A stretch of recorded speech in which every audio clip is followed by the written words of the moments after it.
Today, you will receive the best protocol for working with clients with anxiety. And as a bonus, you'll actually hear the best protocol for any presenting problem that your clients give you. So today, there are three questions that I am going to go through because these are the commonly asked questions that I'm sure are in your mind as well as a hypnotherapist who truly wants to make a difference in your clients' lives. So the first one is, what is the best protocol for a client with, say, social anxiety? So a client comes to you and they come with social anxiety. What is the best protocol to be in to help them overcome social anxiety so that they can actually connect with others and have a more fulfilling life? So the quick answer to that is actually, first I'll talk about what most people are going to think. You're probably going to expect me to say, you use the havening technique or use the swish pattern from NLP. Have them think about the anxiety, put a color in it, and transform it. Or you're probably gonna expect me to say, do a regression, or think of a metaphor that will actually work well with someone with social anxiety. I'm not actually going to tell you to, or advise you, or suggest to do any of those things. Why? Because as the names of those techniques suggests, those are just techniques. And if you think about it, can we really use the same technique for the same person, even though it's the same presenting problem? I mean, we were taught this, right? We were taught this in hypnosis school where everyone is unique. You got to personalize yourself, your sessions with your clients. Yet here they are giving us a script on social anxiety or telling them that this is going to work for this particular client. That is the biggest incongruency in the industry. That actually does not make any fucking sense to assume ahead of time that just because someone has a label or has labeled their problem as something, we know what to do based on that label. That is inaccurate. Each and every person is going to actually perceive that label as something different. And the reason why client A, John Doe, has social anxiety is going to be very different from client B, Jane Doe, who has social anxiety. So trying to assume that Jane Doe and John Doe, even if they have the same last name, maybe they're a couple, maybe they're siblings, to think that just because both of them have social anxiety and then you can use a regression for both of them, you can use a metaphor with them is completely going against client-centered hypnosis sessions. And don't worry, I used to think this way too until I changed it. And so, what I would definitely suggest, and the best protocol for any presenting problem, is the protocol that fits well for that client at that presenting moment. I'm going to say that again because this is a very, very simple concept, but quite challenging to implement. The best protocol for social anxiety is going to be a protocol that fits best for that client at that moment in time. So if you see Jane Doe 2 sessions, session one is going to be drastically different from session two. So if things went one way in session one with Jane Doe, things are going to be very different in session two with Jane Doe, even with the same presenting problem. Why? Because as humans, we are dynamic. We change, we shift. Assuming that the same thing is going to work over and over is the definition of anxiety, of insanity, right? It doesn't work that way. So the best protocol is going to be what that client needs that moment in time. And so if you're wondering, Fritz, what is the best thing to do for my clients? How do I know what they need at the moment in time? Well, you're not going to know that. You're actually not going to know, right? It is something that is not talked about a lot, but is actually very common in hypnotherapists that they have this safety blanket of techniques, right? Instead of just going on the flow with their sessions, that which means that they have to have a certain amount of trust in themselves to do that. It's not that easy to go on the flow with our client sessions because it means that we have to be confident in our skills. So most hypnotherapists, if they try to actually listen to the client and go on the spot, they freeze because really deep down they don't trust in themselves more, or they could use trust in themselves more. I did it. This was definitely me. And so when we're able to actually do that, if, as you know, if you don't address the root as to why you don't trust yourself to just go with the flow in your client sessions, this is going to affect your ability to have really, really amazing sessions where words just flow in and out because you're not trying too hard to control the session, because really there's no stable, solid thing to go with because there's no trust in yourself. And this was not what I was expecting to say for this question, but really the best protocol is the protocol that fits best for your client. Utilize whatever your clients are giving you in the session. You're not going to know that. You're not going to know if it's going to be a regression. You're not going to know if it's going to be a metaphor. You're not going to know if they need beliefs shifting. You're not going to know that. And assuming that before the end of the session is assuming that we know better, that you know better than the client, which is false. So listen to your client, really. Next question is it really possible to work with the unconscious without trance techniques? There's hair. There's hair in here. Excuse me. Yes. The quick and dirty answer to that is yes, it is possible to work with the unconscious mind without trance techniques. And I'm going to prove this to you in a minute. Are your kidneys working right now? Is your heart beating? Are you breathing? Is your brain doing different things as you absorb this information and use the sensory information around you? Of course, right?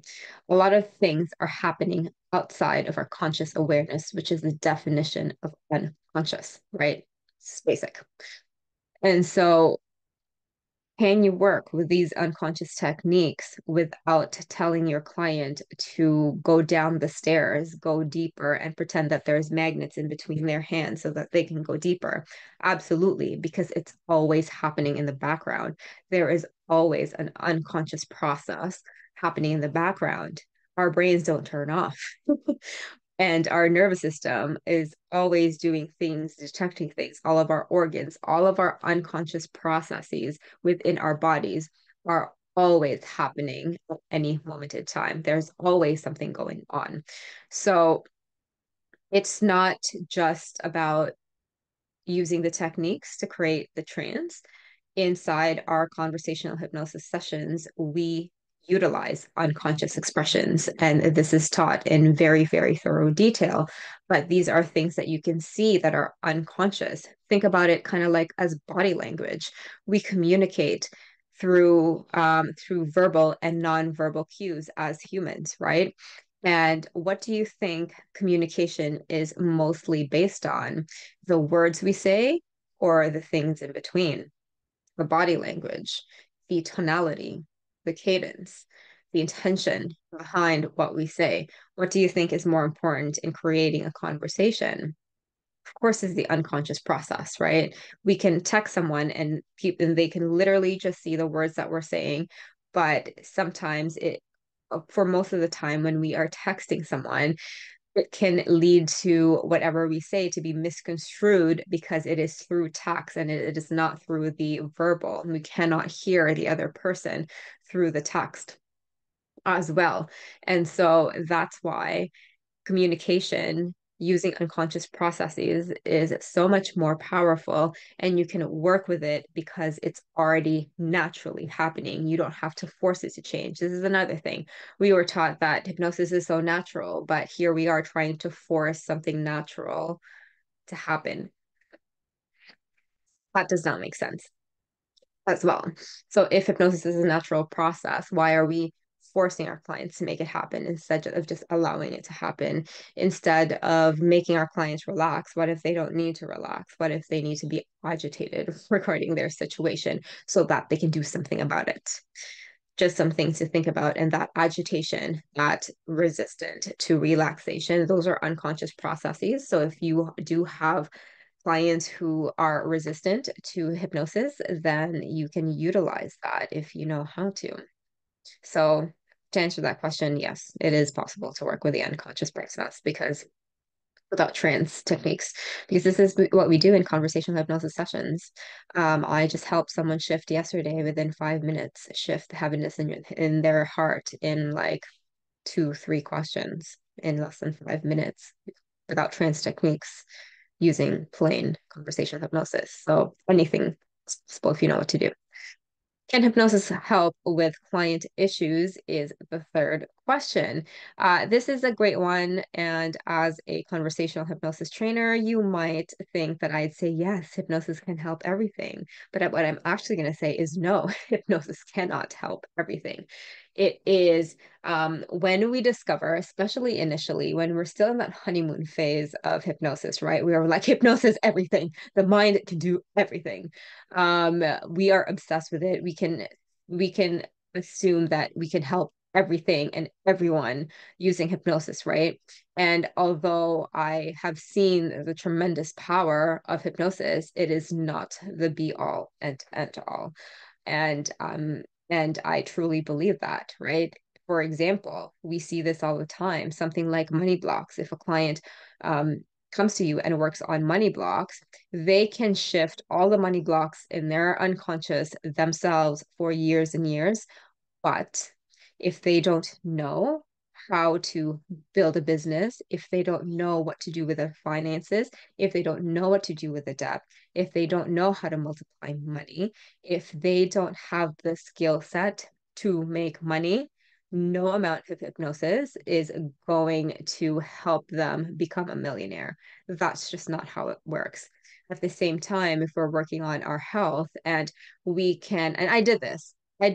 I knew better. I just didn't know any better, right? Looked at all the hypnosis for